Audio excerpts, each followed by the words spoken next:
Hello, good evening student. मैं आज आपके लिए एक टॉपिक लेकर आया हूँ। प्रीवियस जो मैंने आपको असाइनमेंट दिया था, कुछ ही दो तीन लड़कियों ने ही सबमिट किया था, बाकी ने सबमिट नहीं किया था। शायद उनकी समझ में नहीं आया होगा, लेकिन मैं आपको समझा देता हूँ। ऑपरेटिंग सिस्टम का ये सबसे इम्पोर्टेंट टॉपिक है जो 90% एग्ज़ाम में आता भी है। 90% बता रहा हूँ मैं, 90% आता भी है। 5 मार्क्स का क्वेश्चन आता है, चाहे तो आपको थ्योरेटिकली पूछ सकता है या आपको प्रैक्टिकली क्वेश्चन रन करा सकता है। ठीक है, मैं आप समझाता हूँ। ये जो क्वेश्चंस है, ये आपका मैंने जो लिया है, आपको पता भी होगा, ये बैंकर्स एल्गोरिदम का क्वेश्चंस है। ठीक है, ये बैंकर्स एल्गोरिदम क्या है, ये किस में आती है? ये आपके डेडलॉक चैप्टर्स में आती है। आपको मैंने डेडलॉक चैप्टर पढ़ाया था, उसमें आती है। अब बैंकर्स एल्गोरिदम को देखते हुए अगर सबसे पहले इसको क्यों यूज़ किया जाता है, इसको देखते हैं। इसका बेसिक समझते हैं कि बैंकर्स एल्गोरिदम है क्या। ठीक है, और बैंकर्स एल्गोरिदम जो भी होती है वो डेडलॉक जो एविडेंस है या नहीं है, तो उसको समझाती है। अब सबसे पहले हम ये समझते हैं कि डेडलॉक होता क्या है। अगर मैं आपको एक एग्जांपल दूं, आपको एक एग्जांपल देता हूँ मैं। जैसे मेरे पास कोई पर्सन है, मतलब मैंने कोई अपना काम वर्क करवाना है, मेरे पास कोई 3 पर्सन है। ये 3 पर्सन हैं, ए बी एंड सी। अब इनको मुझे कोई फर्नीचर तैयार करवाना है। 3 पर्सन मैंने लगा रखे हैं अपने काम के लिए। अब उनको फर्नीचर को तैयार करने के लिए इनको औजार भी चाहिएंगे। सपोज़ करो इनको आरी चाहिएगी, हथौड़ा चाहिएगा, कील चाहिएगी। लेकिन इन पर्सनों में आपस में बात हुई है कि मैं पहले अपना टास्क या मैं अपना प्रोसेस पहले कंप्लीट करूँगा, बाद अपना काम पहले फिनिश करूँगा, बाद में दूसरे को औजार दूँगा। इन्होंने तय कर रखा है। अब ए का काम था, ए ने अपना काम था कि उसको कुछ करना था, उसने कंप्लीट कर लिया। लेकिन ए के पास हमने सपोज़ करो आरी है, बी के पास औजार है, सी के पास कील है। इसने अपना आरी का काम कर लिया, अब इसको हथौड़े की ज़रूरत है। तो ये कहेगा कि भाई बी मुझे हथौड़ा दे दे। लेकिन बी ये कहेगा कि भाई मेरा पहले कील का काम है, पहले मैं कील करूँगा, कील से हथौड़ा लूँगा। तो ये सी के पास कहेगा, भाई सी कहेगा नहीं, पहले मुझे अपना टास्क पूरा करना है, पहले मुझे आप दोनों हथौड़ा और कील दो, जब मैं अपनी ये कील पूरी करूँगा। लेकिन नहीं, फिर ये सी से ए में। तो इस तरह की प्रॉब्लम चलती रहेगी कि ये दोनों के दोनों आपस में डिस्कस करते रहेंगे कि तू दे, लेकिन काम कंप्लीट नहीं हो रहा। तो इस तरह की जो प्रॉब्लम है वो डेडलॉक एविडेंस की प्रॉब्लम आती है, जिसको हम दूर करते हैं किसके द्वारा?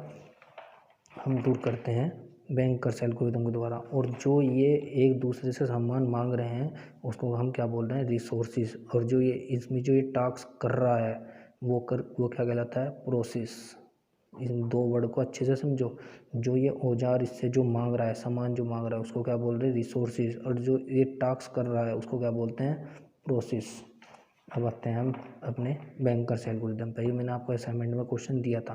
ठीक है, ये मैं आपको समझाता हूँ। बैंकर्स एल्गोरिदम में हम एक सेफ्टी एल्गोरिदम पढ़ते हैं। सेफ्टी एल्गोरिदम हम पढ़ते हैं। सेफ्टी एल्गोरिदम कैसे पढ़ते हैं? सेफ्टी एल्गोरिदम में आपको देखता हूँ। सेफ्टी एल्गोरिदम क्या है? इसमें हम सबसे पहले हम अपनी एक नीड मैट्रिक्स फाइंड करते हैं। नीड मैट्रिक्स कभी कभी क्वेश्चन दे देता है और उसमें फर्स्ट क्वेश्चन ये पूछ लेता है कि नीड मैट्रिक्स क्या है। तो नीड मैट्रिक्स को फाइंड करने का सिंपल ही प्रोसेस है कि आप मैक्सिमम नीड जो है आपको उसमें से माइनस कर दो एलोकेशन को, तो क्या निकल आएगी? आपकी नीड मैट्रिक्स निकल आएगी। ठीक है, अब ठीक है, और इस एल्गोरिदम का प्रोसेस क्या है कि सबसे पहले आप चेक करोगे इफ़ नीड, जो आपकी नीड है वो लेस देन इक्वल टू है अवेलेबल से या नहीं। क्योंकि ये जो पूरा क्वेश्चन है ये केवल इसी एल्गोरिदम पे डिपेंड है। आपने अगर ये कॉन्सेप्ट समझ लिया तो क्वेश्चन कंप्लीट हो जाएगा। देन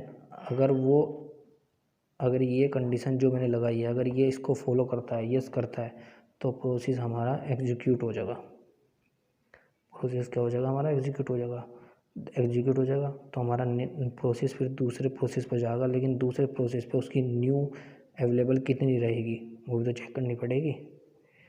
तो जो हमारी न्यू अवेलेबल होगी वो हमारी प्रीवियस अवेलेबल प्लस उसका एलोकेट कितना किया गया, एलोकेशन कितना किया गया, ये एलोकेशन, ठीक है। एल्स अगर ये हमारा एग्जीक्यूट नहीं होता है तो हम कहेंगे, अगर ये हमारी कंडीशन फॉल्स हो जाती है तो हमारा आगे का जो प्रोसेस है do not execute go forward, मतलब वो आगे चला जाएगा प्रोसेस, उसमें कोई भी ऐड वगैरह नहीं होगा। हम नेक्स्ट वाले प्रोसेस को चेक करेंगे कि इसकी नीड जो है वो अवेलेबल से छोटी है या नहीं है। अब हम लाइन बाई चेक करते हैं, इस क्वेश्चन को देखते हैं। सबसे पहले मैं आपको बता देता हूँ कि आपने नीड कैसे निकाली। अभी आपको मैंने नीड का फार्मूला बताया कि नीड लेस देन और need matrix is equal to maximum need minus allocations.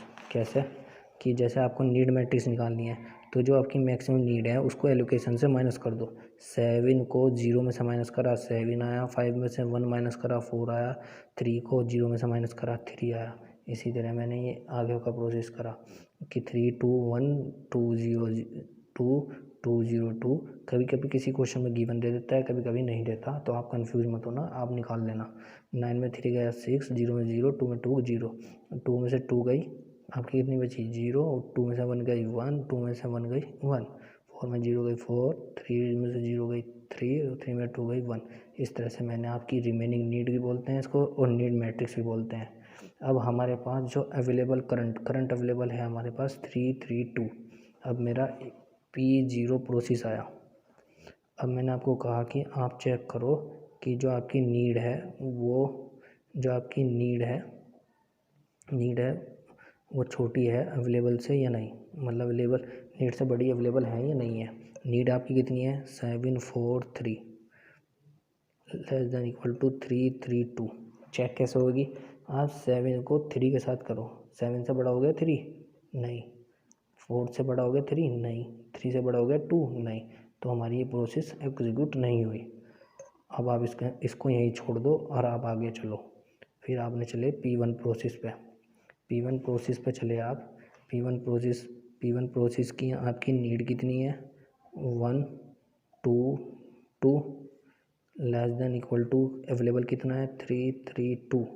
1 से ग्रेटर देन है सही है, 2 से ग्रेटर देन है सही है, 2 2 के इक्वल है सही है, तो ये आपकी यस हुई, एग्जीक्यूट हो गई है प्रोसेस। जो आपका P1 प्रोसेस है वो एग्जीक्यूट हो गया। तो आपको नया अवेलेबल बनाना पड़ेगा।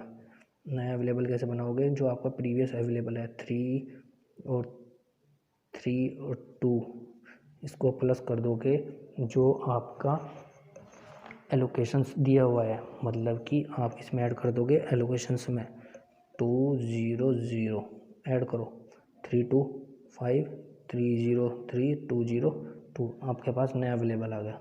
लेकिन आपका जो P1 प्रोसेस है वो आपका टोटली कंप्लीट एग्जीक्यूट हो गया है। अब आप P2 प्रोसेस पाओ। P2 प्रोसेस पाए आप, आपकी नीड कितनी है 6 0 0।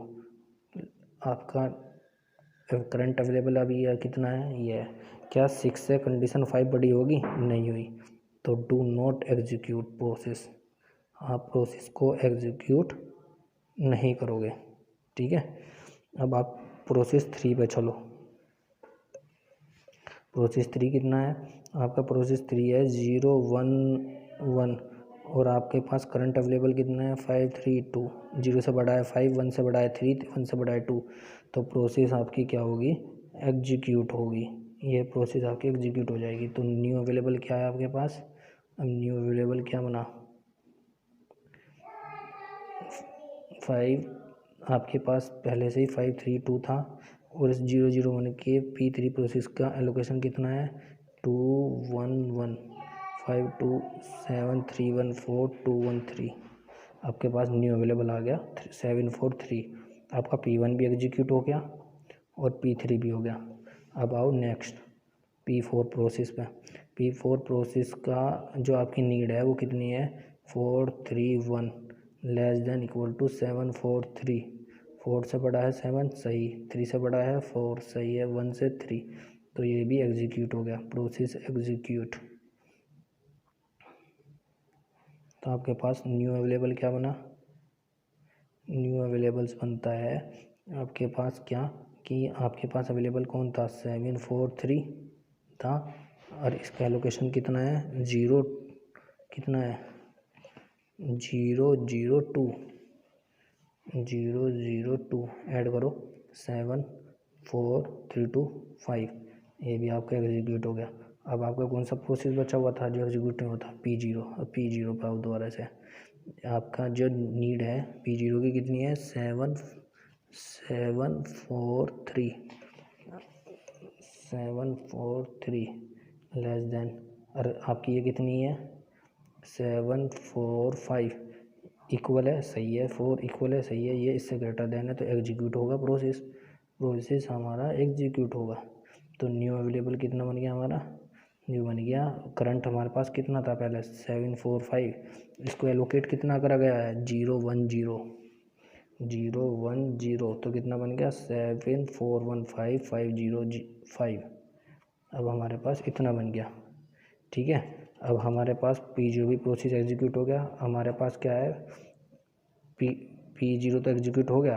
अब हमारे पास कौन सा प्रोसेस है P2। अब P2 देखते हैं हम, P2 प्रोसेस हमारा एग्जीक्यूट नहीं होता, डू नॉट एग्जीक्यूट प्रोसेस। तो हम इसकी नीड देखते हैं P2 की कितनी है 600, और हमारे पास करंट अवेलेबल कितना है 755। यस, ये इससे ग्रेटर देन भी हो रहे हैं, इक्वल भी हो रहे हैं, तो प्रोसेस हमारा क्या होगा